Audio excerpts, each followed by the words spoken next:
Hello, so I'm just going to do a real quick video about this, the Walksnail avatar repeater.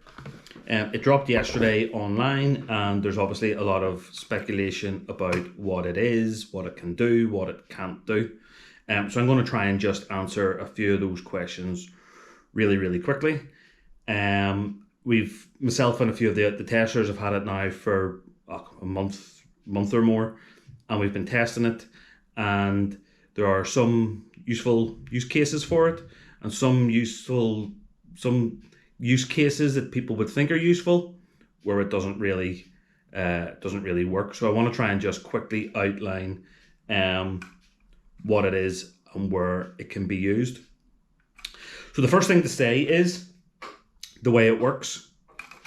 You bind your VTX on your car or your drone or your plane to one side of the unit. It then receives that signal, brings it through the unit, and then sends it out the other antenna to your goggles. So one side that receives from the craft are 5.8 gigahertz, just like our normal antennas that we would normally use, and then it transfers it through the unit and broadcasts it back to your goggles using 5.2, 5.3 gigahertz. Now, why have they done that? It's to try and separate out the two units being so close to each other, just to try and create a separation between the frequencies, so they don't interfere with each other. Now, while that may be a good thing, it inherently brings in its own problems, because if this is transmitting to my goggles using the 5.2, 5.3 gigahertz band, it means I can't use these, because the antennas in here are only tuned to 5.8 and they don't go that low. So the goggles L can't be used. The antennas that come stock on a VRX also then can't be used, because again, the stock internal patches are tuned to 5.8. So that can't be used. You're going to need to change the antennas on that. And it means then that the stock antennas on Goggles X also can't be used. Now, as it happens, for the testing purposes, the VAS Cyclops that I use, its lowest frequency is 5.3. So I could just about use my Cyclops while testing. We've looked online at various different antennas that are out there, and to be honest, the only ones that really kind of cover the whole sweep of bands are True RC.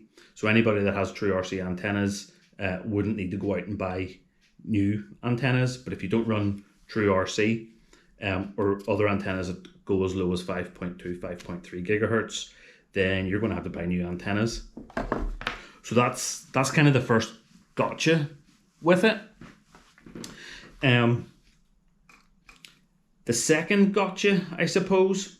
So I guess most people, the scenario that I've seen being suggested online was that this could be placed on top of a mountain, and the park ranger could fire up his drone, fly to the top of the mountain, and then fly down the other side and have a look around at, the mountain or the trees or whatever he's going to do. Yeah, in theory, that sounds like a great idea, but there's a few kind of gotchas and a few problems with that.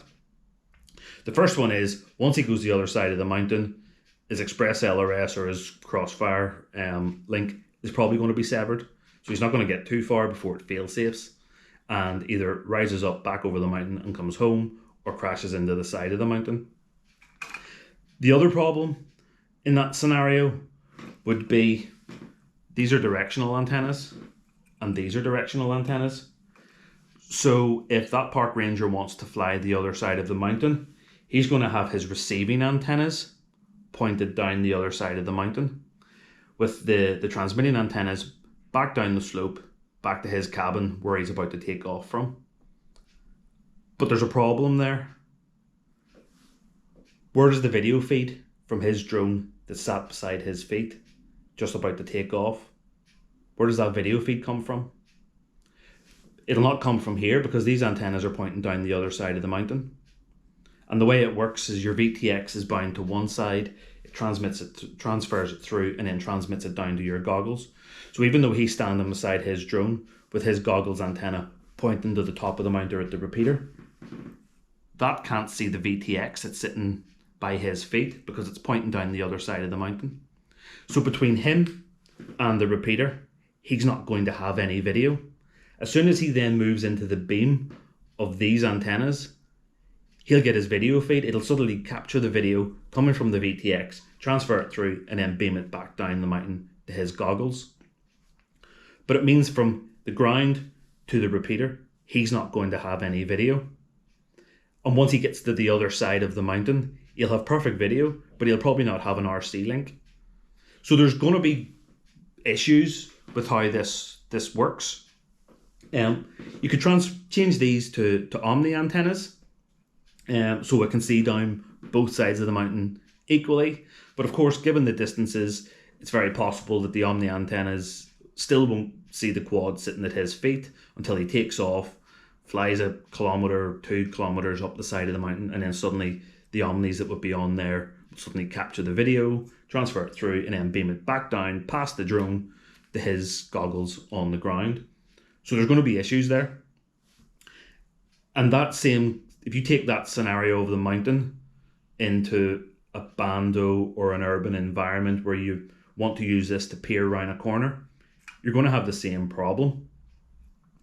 And in those kind of scenarios, what we find is you're better just going and standing where you would place this. So for example, if you wanted to set this at the corner of a building, so you can fly outside of a courtyard, fly the drone through an archway, and then fly into the courtyard. And this, with this placed in the archway, capturing both sides, well, you're going to run into the same issue. If these antennas are pointed inside the courtyard, then when you take off outside, you're not going to have any video until your drone goes inside. And if you're going to use Omni on this to capture both inside and outside of the courtyard, then you might as well just go and stand there yourself. So there are going to be limitations to how this is going to be used. It's not kind of the silver bullet that I think people are thinking of. It is. And if you kind of just take a step back and actually think through the process of how Walksnail works, how RC links work, it becomes clear where the pitfalls are going to be. One of the major issues with Walksnail and this repeater and the way the system works is that there's only one TX. So it's not even as if you could point those two into the courtyard or down one side of the mountain and those two down the other side of the mountain, because as we know, Walksnail has one TX and 3 RX, and if the TX isn't in communication with the VTX, it doesn't work. So all of these have to be pointing the same way as the TX antenna. So then what kind of use cases are there? Well, some of the cases that we've been using, just simply kind of quick tests, I suppose, is having this mounted on a tripod, stuck on the roof of the car on a nice brisk cold day, sitting in the car with the heating on, with your goggles on your face. This is receiving the signal from the drone that's flying around the bando in front of you or the field or whatever, and it's just beaming it down through the car roof onto your goggles. So you're sitting in a nice warm environment. This is outside in the cold, and you don't have any long cables running from a VRX down into your goggles or anything like that. So it's a wireless transmission kind of system. And that means then that for the likes of a antenna tracker, it'll be a perfect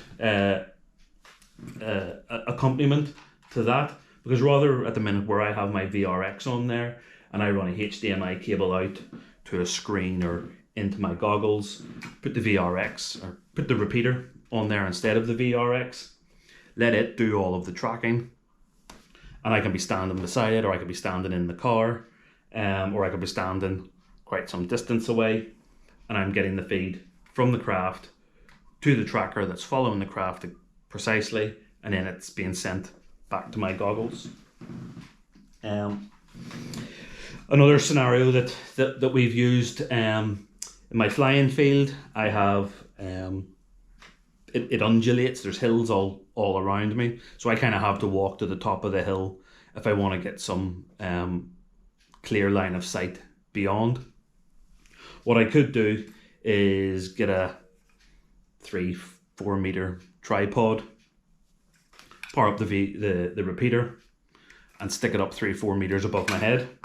And it means then again I can sit in the car, or I could stand at the base of the tripod, and I've got this kind of artificial 3 or 4 meter elevation that saves me having to walk up the hill, lets me peer over the hedgerow that's in front of me, or the brick wall or whatever. And another possible use case, if you were that way inclined, is to mount this to the base of a drone or a loitering plane. Have it hover or circle overhead, covering a wide area while you're in the one spot. So in the courtyard scenario, rather than placing this in the archway between inside the courtyard and outside the courtyard, you could have it hovering on a drone above, and it would then be capturing outside and inside. So obviously there are use cases for it. How practical they are, given the cost, is entirely up to you. Much like everything else, to see if it suits your needs. If it doesn't suit your needs, that's fine. There's nothing wrong with that. If it suits your needs and you think, actually I could use that, then yeah. For example, I know somebody that has expressed an interest in using it for beaming a static VTX mounted along a mountain bike trail down the side of a hill to a race director at the bottom, so they can keep tabs on race positions of the bikers coming down the trail. So yeah, there are uses for it. Whether you have a use for it is up to you.